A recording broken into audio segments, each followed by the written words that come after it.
Merci beaucoup, Mme Gasse. À tout à l'heure. Et je poursuis la conversation. J'étais tout à l'heure avec Éric Descoteaux de Coopérative Adapt TI et se joint à nous Sébastien Auclair. Lui, il est de Région TI. Mais ça, c'est nouveau parce que sur le web, encore la semaine dernière, c'était Saguenay TI. C'était Saguenay TI. On a lancé ça en mai dernier, mais devant le succès qu'on a rencontré, puis pour certaines autres raisons, on a décidé que c'était probablement quelque chose qui était applicable à l'ensemble du Québec. Bon, mais c'était quoi Saguenay et c'est devenu quoi Région TI?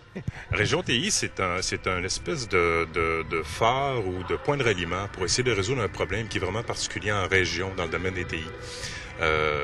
Qu'on soit en médecine, en génie civil ou dans le domaine du droit, c'est relativement facile d'avoir une carrière en région, dans l'une des régions ressources du Québec.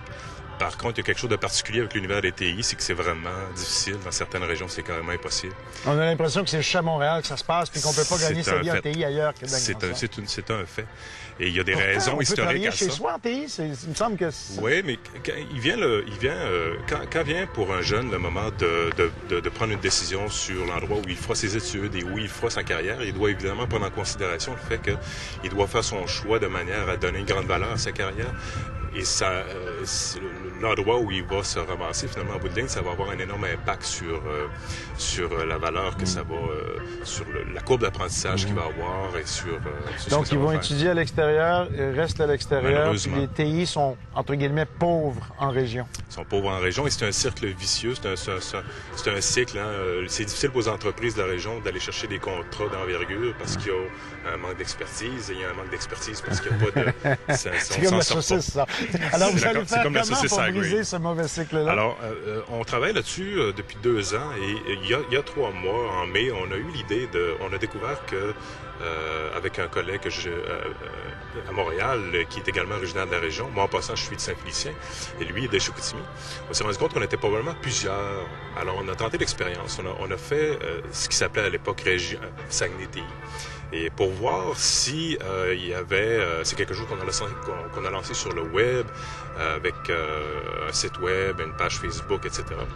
Et pour voir s'il y avait plusieurs personnes qui étaient dans cette situation-là, c'est-à-dire des gens en TI, dans les grands centres, qui veulent s'en revenir dans leur région ressources, principalement, en fait, le Saguenay. Mais qui ont besoin d'emploi, là, qui ont besoin de savoir avoir des contrats. Qui cherchent des opportunités de carrière, autrement dit, mais qui aimeraient bien retourner pour élever leur famille, pour améliorer la qualité de vie en général.